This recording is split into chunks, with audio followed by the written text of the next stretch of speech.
Assalamualaikum. So this will be the online class for chapter 4 labor.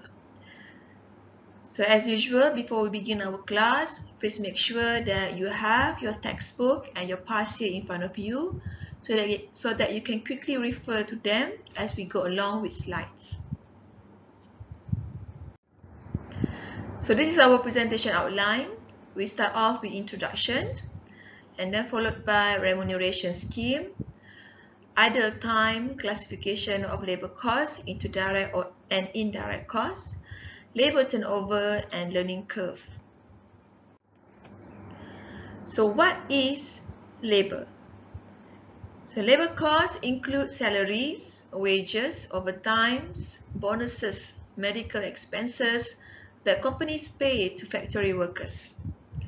So the objective in managing labor is to guarantee low labor turnover, to reduce product cost per unit, to increase productivity, to produce good quality products.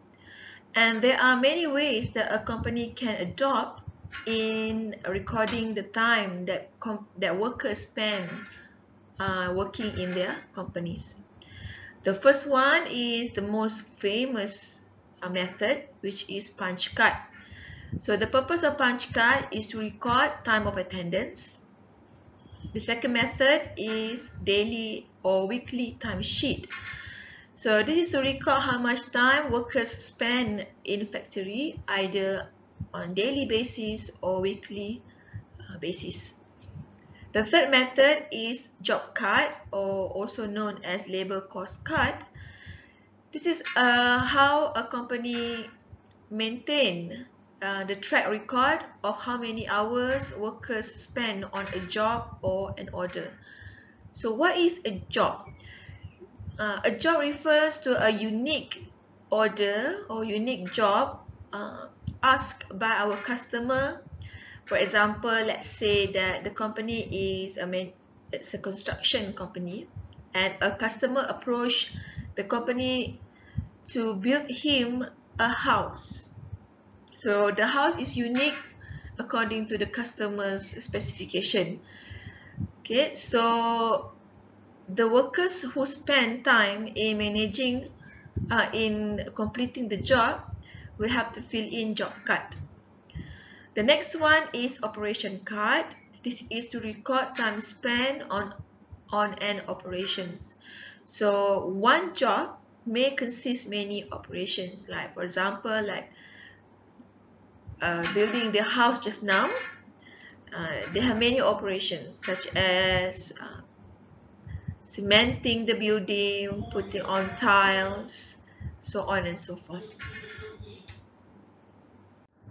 Next, we go to the remuneration scheme. This is where we learn on how to calculate how much a company should pay to their workers according to the scheme chosen by the company itself. So we can categorize the scheme according to time-based scheme, output-based scheme, and then a separate one is how do we calculate bonuses or any sort of incentive scheme to our workers. Okay, for under the time-based scheme, we can either adopt the basic scheme or high day rate scheme. So high day rate scheme is exactly like time-based. Sorry, it's exactly like basic scheme, only that we have to identify which worker is a high performance worker, highly performed worker, and then we use a different rate for the high perform worker and the less perform worker. Okay, so we go first to time-based scheme. So we go first to time-based scheme, specifically on basic wage. So wages are paid based on the number of hours spent at work. Okay, so you have two different items that you need to know how to calculate: the basic wage and the overtime pay. Okay, we go first to the basic wage. Basic wage is the normal working hour times with rate per hour. Okay, so the normal working hour is usually given in the question. So you just times with the rate per hour. And then when we calculate overtime pay, you need to calculate first the overtime hour, how many hours that they have worked for overtime. And then we need to know how to calculate the overtime basic and the overtime premium. Okay, so we're going to look into the calculation in details using the example from your past years. So gross wage is the total wage that a worker receives, meaning that the basic wage plus the overtime basic plus with the overtime premium. We take a look of example in June 2019, question 3A. Insan and Khairul are skilled workers. They are paid based on hours work. The hourly rate for Ihsan is 10 ringgit and 12 ringgit for Khairul. This rate is the first week of January 2019. The rate for the second week of January 2019 increased by 20% for both workers. The normal working hours is 8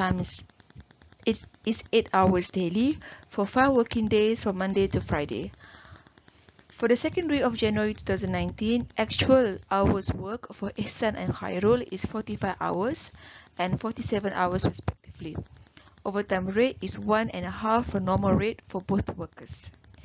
So the question asks you to identify the basic wage and overtime only for the second week of January 2019. So if you look at the answer given below, for Ihsan, for Ihsan and Khairul, you need to calculate both the basic wage and also the total overtime payment. So we go first to basic wage. So basic wage is calculated by normal working hour, times with the normal rate per hour. So in this case, that the normal working hour is stated in the question, which says the normal working hour is 8 hours daily for 5 working days. So it means that one day is 8 hours, the workers work for 5 days, so the total for 1 week is 40 hours. And then the rate for Ihsan, previously it was 10 ringgit here, but then for the second week it has increased by 20%. So the new rate for Ihsan on the second week is 12 ringgit. So 40 hours times with the 12 ringgit, the basic wage for Ihsan is 480. Okay, the same treatment for Khairul, 40 hours times with the 40 ringgit 40 cents, the basic wage for Khairul is 576 ringgit. Okay, next we calculate the overtime. So before you can calculate the overtime, you need to know how many hours have the workers exceeded working as compared to the normal working hour. Okay, so the calculation for overtime hour is actual hour minus the normal working hour. So the question says here, the actual working hours for Ihsan and Khairul is 45 and 47 respectively. So as compared to the normal working hour, Ihsan has overworked by 5 hours and Khairul has overworked by 7 hours. Okay, so when you want to calculate the overtime payment, you need to separate between the basic overtime and the premium overtime. So the question says here, the overtime rate is 1.5. Okay? It says here overtime rate. So when it says overtime rate, 1.5 means 1 is for the basic, 0.5 is the premium. Okay, but let's say I change the question. I say overtime premium rate is 1.5. Overtime premium rate, I put the additional word overtime premium rate is 1.5. Therefore, the overtime premium here is 1.5. So the basic is 1, premium is 1.5. So the total payment for the premium is 2.5. Okay, you need to be careful when you read through the questions. Okay, so the overtime basic is 5 hours times with the normal rate, which is 12 ringgit. And the premium for Ihsan is 5 hours times with the half of the normal rate, which is 6 ringgit. Where do I get the half? Is 0.5. So the overtime premium for Ihsan is 30 ringgit. So Esa received 480 of the basic wage plus 90 ringgit of the overtime premium. So his total wage or gross wage for second week of January 2019 is 570 ringgit. So the same treatment for Khairul. The next scheme is output-based scheme. So we have three types of output-based scheme that a company can adopt. The first one is straight piece rate, where the gross wage is calculated simply by multiplying the rate per unit and with the number of units that the worker have produced. The second method is piece rate with minimum with guaranteed minimum. So wages are paid based on the number output produced or guaranteed minimum if the earnings fall below the day rate earning. Okay, so it means that let's say that if the worker produce less than the guaranteed minimum, then instead of being paid based on the output production, the worker will be paid on the guaranteed minimum. Okay, the third method is differential piece rate. Piece rate for unit produced is different for different level of production. The higher the production, the higher is the piece rate. So there are different level of range, different level of production range with different level of rate per unit, which we will see in example after this. We continue the question June 2019, question 3A, the second part of the question.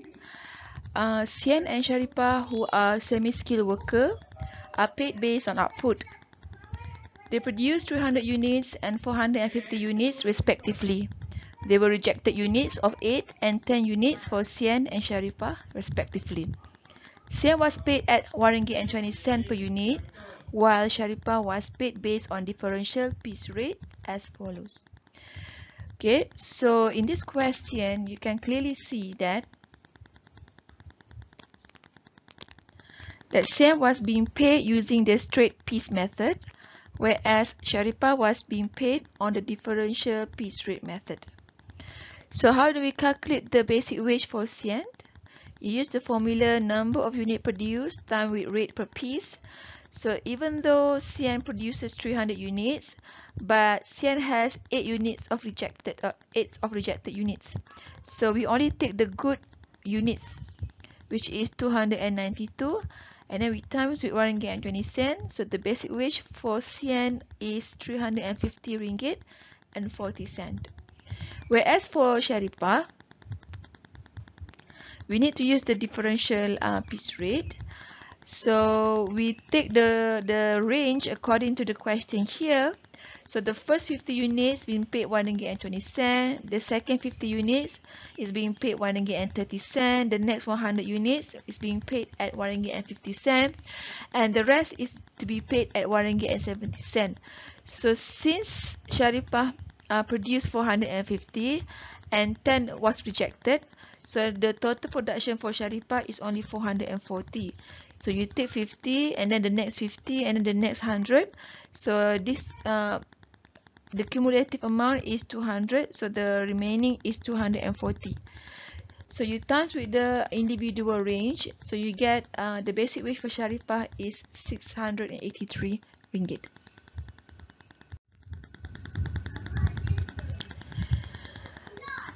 Next is the payment for the bonus and incentive. So we pay, a company pay bonus as a reward for their efficiency. The bonus is being paid if the workers are efficient in their work. Meaning that we're going to compare the total allowed time with total time taken. So any time that the worker have saved is entitled to be paid for bonus. So what is time allowed? Time allowed is the standard time allowed by the company to complete one job or unit. And time taken is the actual time taken by a worker to complete one unit or job. So the bonus is being paid based on time saved, meaning that time allowed minus the time taken with times with the bonus rate given in the questions, whichever payment is that there is. So we can pay a bonus in individual term, or the business can pay a bonus based on group. So if the question say the bonus is being paid based on group basis, then you need to see the question how the bonus is being shared. Okay, meaning that how does total time saved is being appropriate amongst the group member. So we look at the question on June 2019, question 3B. Okay, so this is the continuation of the previous question. So June 2019 is a comprehensive questions which they covered almost all schemes under chapter 4. So Alif, Daud, Kamal and Hassan, who are located in the Eastern Plant, are paid based on hours worked at 12 ringgit per hour. The normal working hour is 40 hours per week. Below are the detail. So they give you the actual hours that Alif, Daud, Kamal and Hassan has worked and the number that they have produced. So the question continues on, says that standard time per unit is 10 minutes. Bonus is calculated based on the time saved by each of the worker.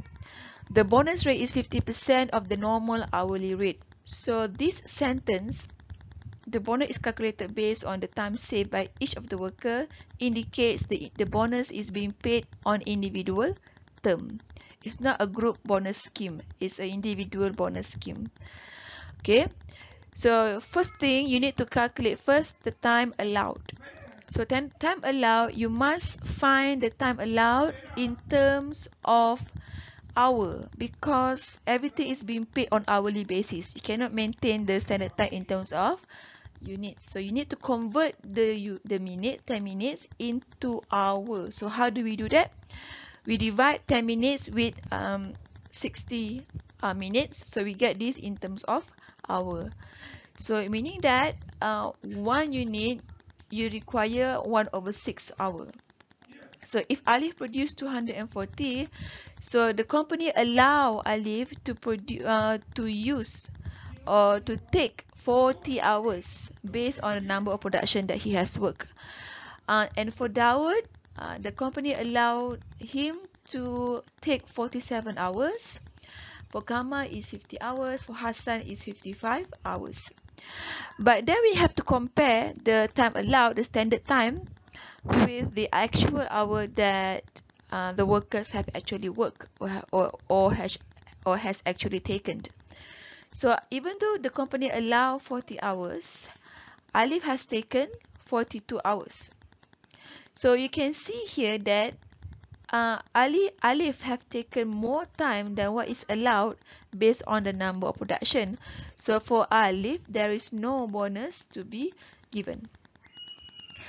But for Dawood, the business allow him to work for 47 hours based on the production of 280, but he only worked for 45 hours. So he has an efficiency rate or efficiency hour of 2 hours here. So he's entitled to receive bonus based on the 2 hours that he has saved, meaning that 2 hours times with what's the bonus rate is 50% of the normal hourly rate. So normal hourly rate is 12 ringgit per hour. So the bonus rate is 6 ringgit. So 2 times 6 ringgit is 12 ringgit. The same goes for Kamal. The business allow 50 hours, but he took only 47 hours. So he has saved around 3 hours, and the bonus entitled for him is 18 ringgit. And Hassan received the highest, proved to be the highest efficient worker by saving 5 hours of work, and he received 30 ringgit of bonus. So this is an example for bonus scheme, group bonus scheme payment. You can see on December 2019, question 3B. The workers enjoy manufacturing work 8 hours per day. The working days are from Monday to Friday. Below is the information provided for 4 workers in the mixing department. Okay, but in this question, it says that only the skilled workers are being rewarded bonus. So that's why the answer focus only on Hadi and Jarjit. It is the company's policy to pay the wages of skilled workers based on hourly basis. Overtime premium for skilled workers is 120% from normal rate. Okay, so this time you can clearly see that the question used the word overtime premium.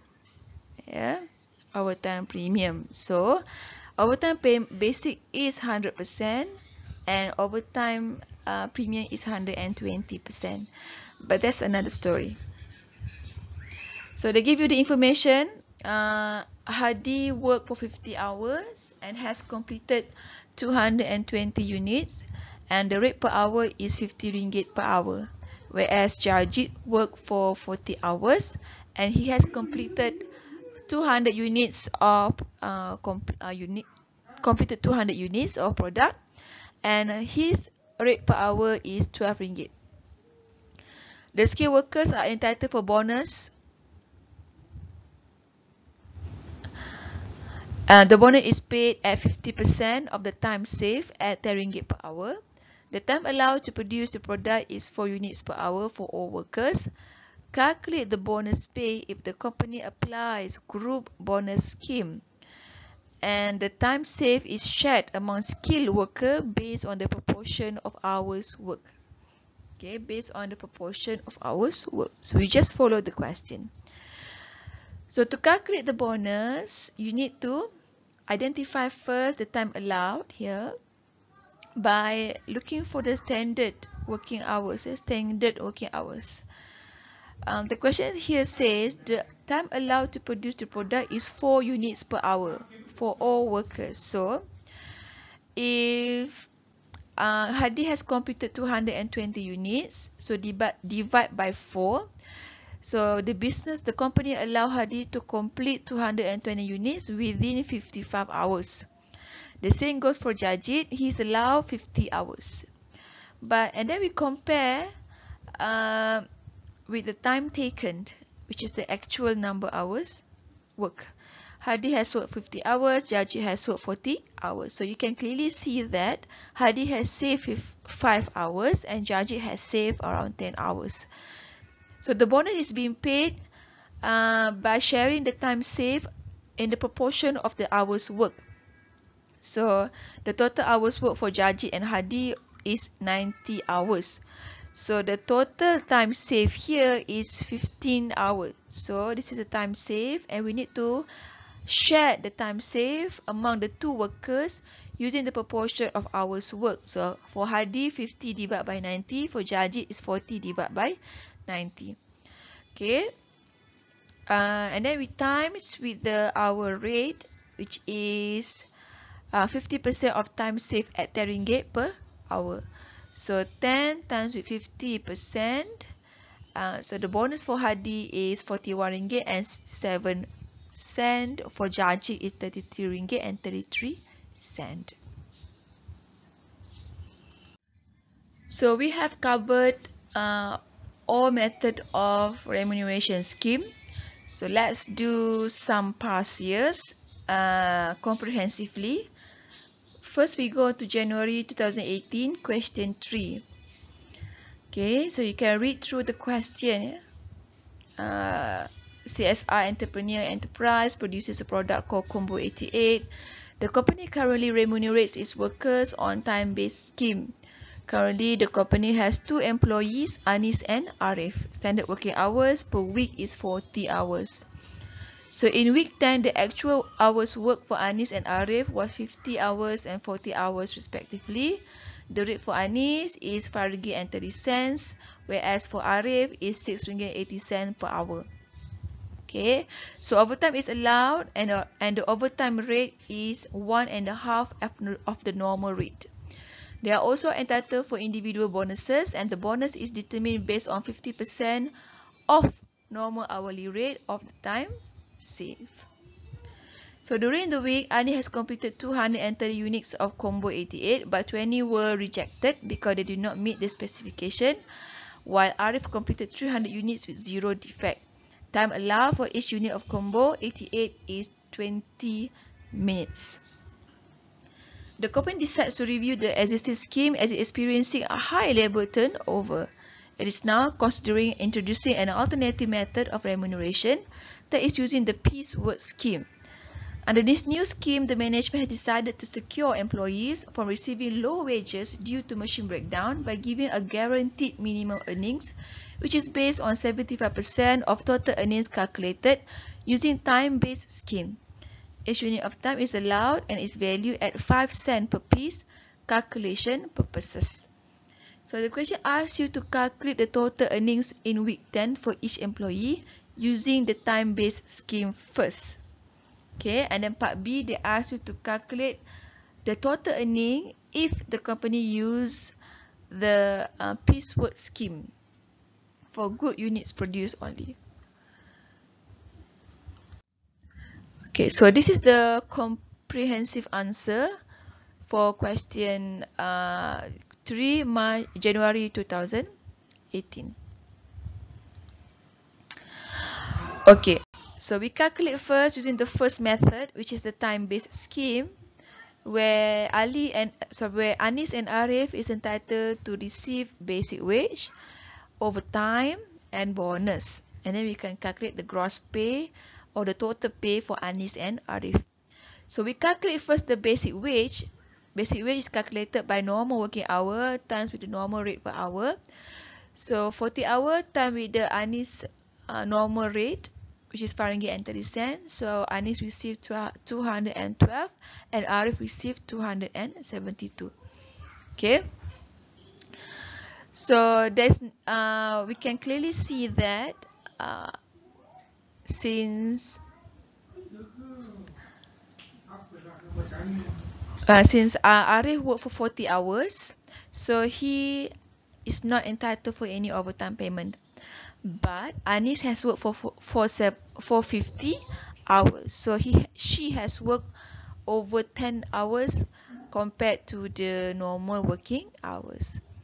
So we calculate first the overtime basic, the overtime hour times with the overtime basic rate, which is RM5.30, and the premium is 1.5 years, so the premium is only 0.5.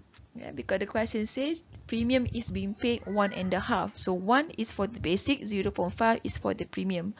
So RM5.30 times with the 0.5, the premium is RM26.50. Next, we calculate the bonus. We need to identify first time allowed.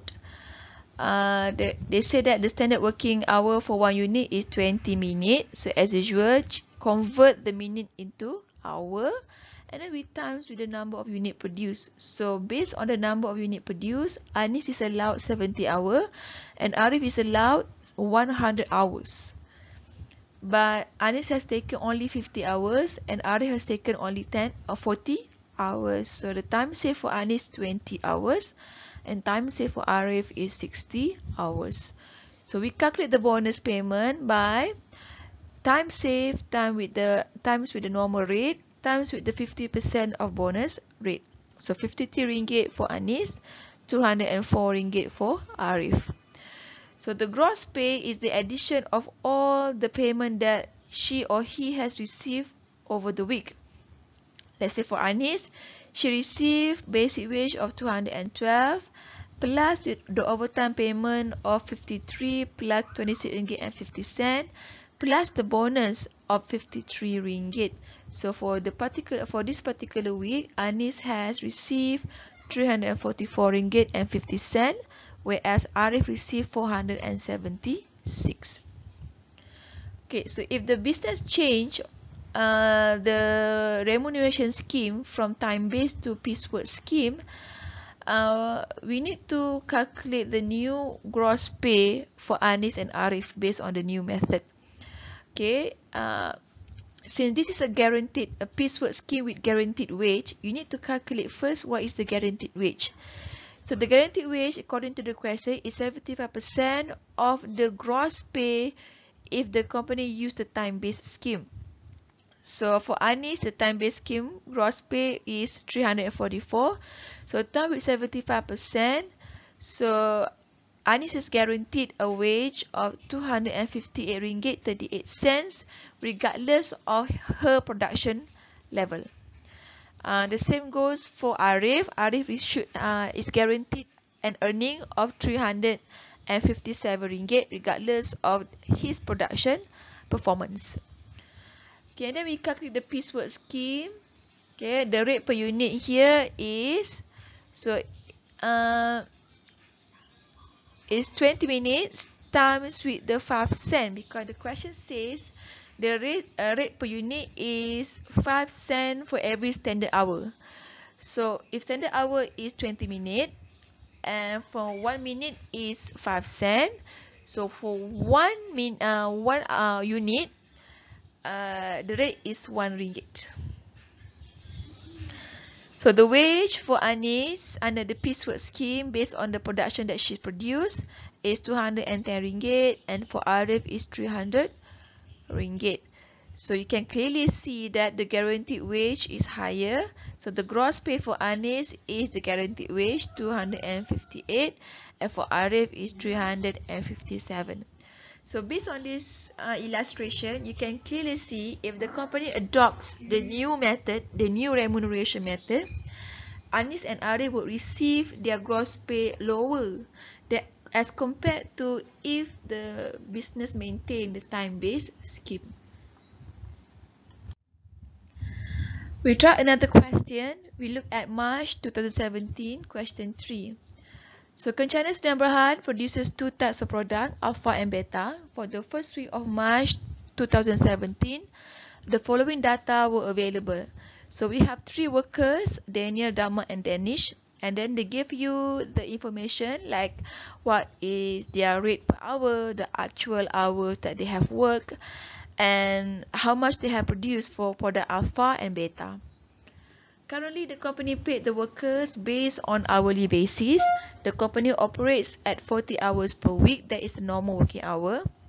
Overtime is normal, and the premium on overtime will be paid 20% of normal hourly rate and 35% for the excess hours.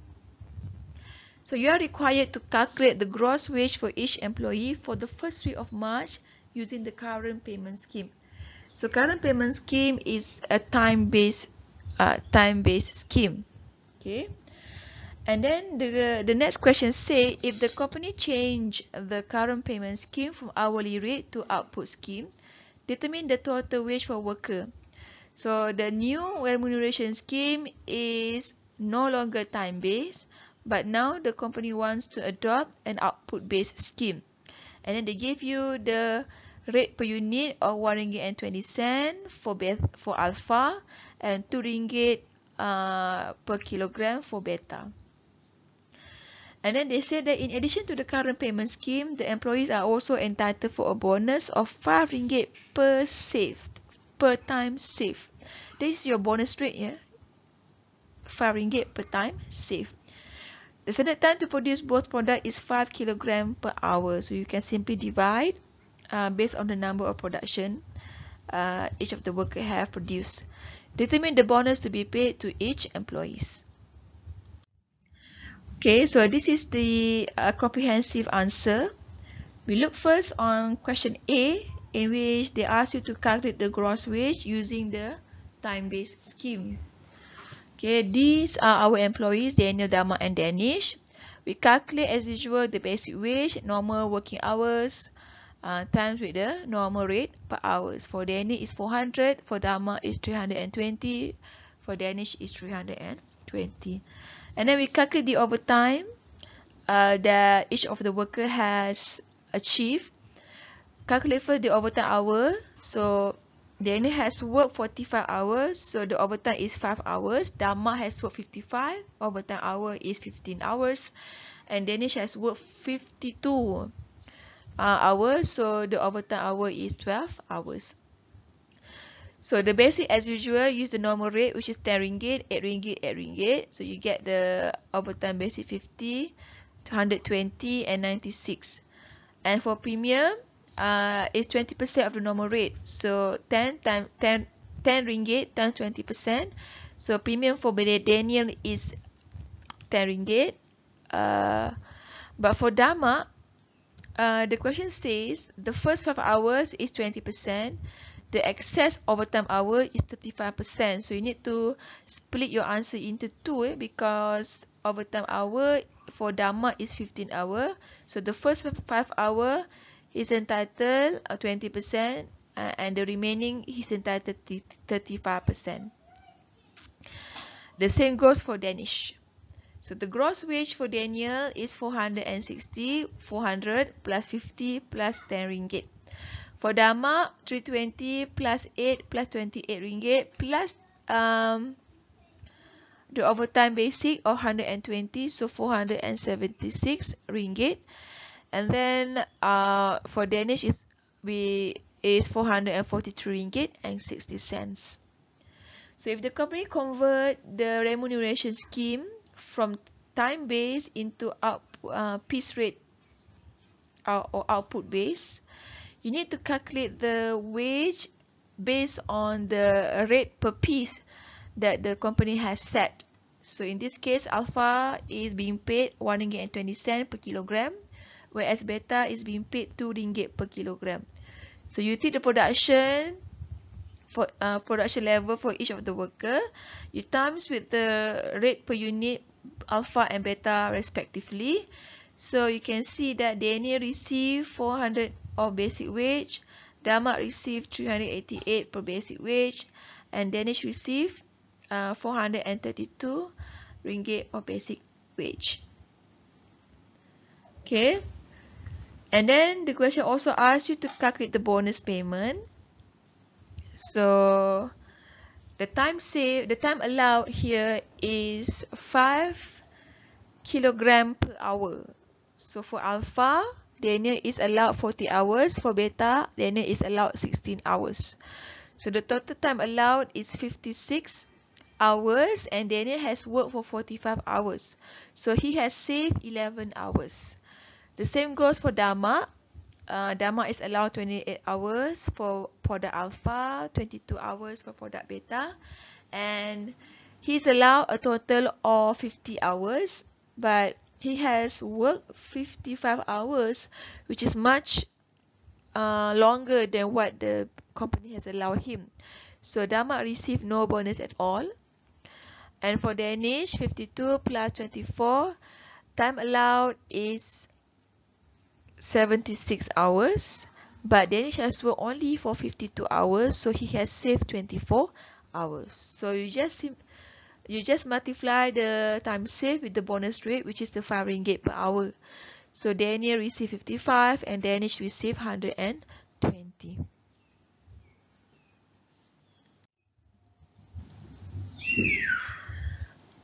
The next subsection in chapter 4 is idle time. So what is idle time? Idle time occurs when workers cannot perform any kind of task.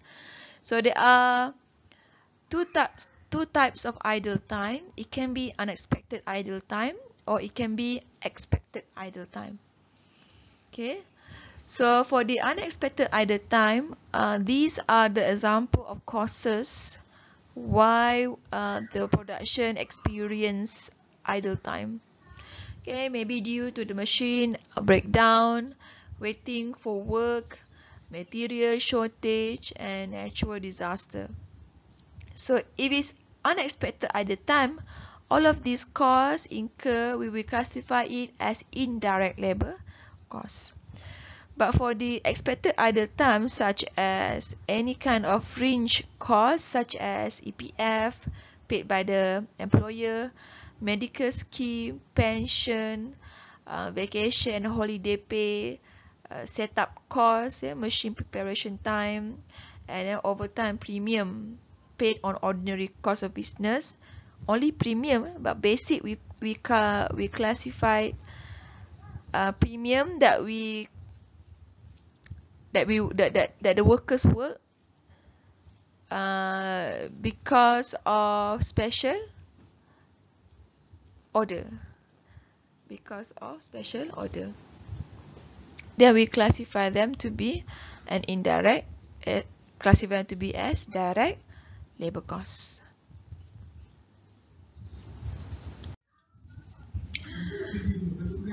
Okay, the next subsection in our chapter 4 is classification of labor costs into direct and indirect costs. So we can classify labor costs into direct and indirect. For example, a direct cost is remuneration cost that can be directly attributable to the product, such as basic wage, overtime basic, and overtime premium. But overtime premium is only for special order made by the customers. But if the overtime premium is being conducted during the general activities, then the premium is to be classified under the indirect cost. Okay, and bonuses is also another example of indirect cost. So what is labor turnover? Labor turnover is the change in labor force or movement of employees during a specified period of time. Okay, high labor turnover means that the business is experiencing high labor coming in and coming out in terms of the hiring purposes. Okay, so what are the causes of high labor turnover? Okay, they can be classified into voluntary reasons and due to involuntary reasons. Like for voluntary reason, the employees or the worker may leave the company due to personal advancement. There is a better job prospect. Maybe he is dissatisfied with the job itself. There's a conflict between him and the manager. And of course, sometimes when workers, especially women, got married, they leave the job that they have. But if it's due to involuntary reasons, this may happen beyond the control of the management, such as the worker itself lack of ability to complete the job. Maybe the position is redundant due to economic factor. The workers is dismissed due to disciplinary factors. The worker has health reasons, and the worker is retired.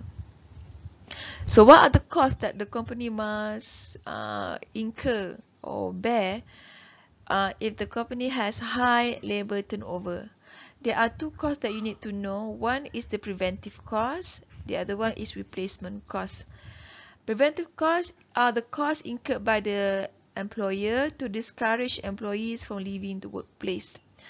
Okay, we need to provide a good working environment to the workers so that they love working in our company. Example of preventive costs is medical services, welfare costs, such as we provide housing allowances, food allowances, maybe education allowances. And then we provide an improved working environment. We focus on the safety in the working area. We provide them flexible working hours, so on and so forth. Okay. For replacement costs, are costs incurred to recruit and train new workers. Okay. So we can further classify or categorize the replacement costs into recruitment costs and the training costs. Okay, recruitment costs are the costs that a company need to incur in order to hire new workers. For example, like advertisement for vacancy, medical checkup, interviews, so on and so forth. Okay, for training costs, the cost that the company has to bear is the cost of defect or scrap caused by the inexperienced workers. And then we also need to bear the cost of conducting workshops and trainings session for the workers. So we can calculate labor turnover by using this formula, where average work employees leaving divided by average employees. So how do we calculate average employees leaving? Number of resign plus number of new workers divided by 2. Average employees is opening staff plus closing staff divided by 2. So you will get the ratio for labor turnover.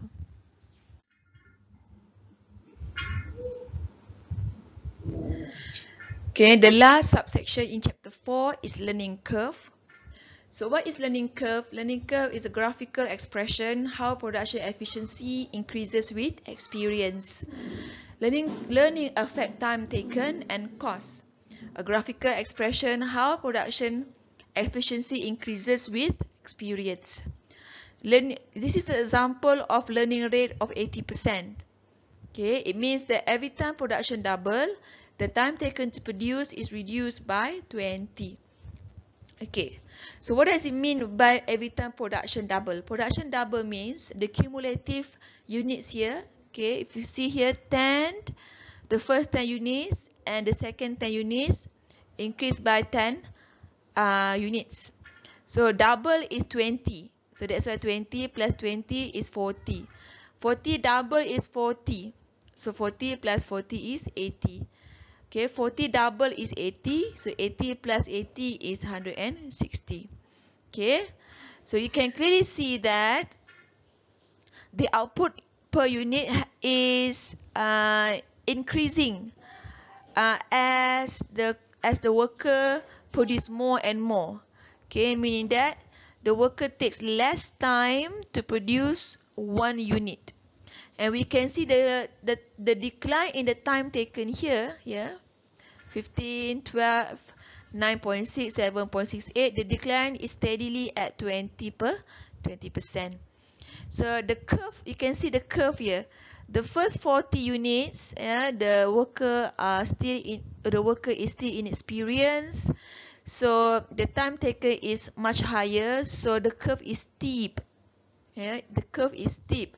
But as the worker produce more and more, you can see that the time taken has flattened or steady. Okay, it's no longer as steep as the first 40 units.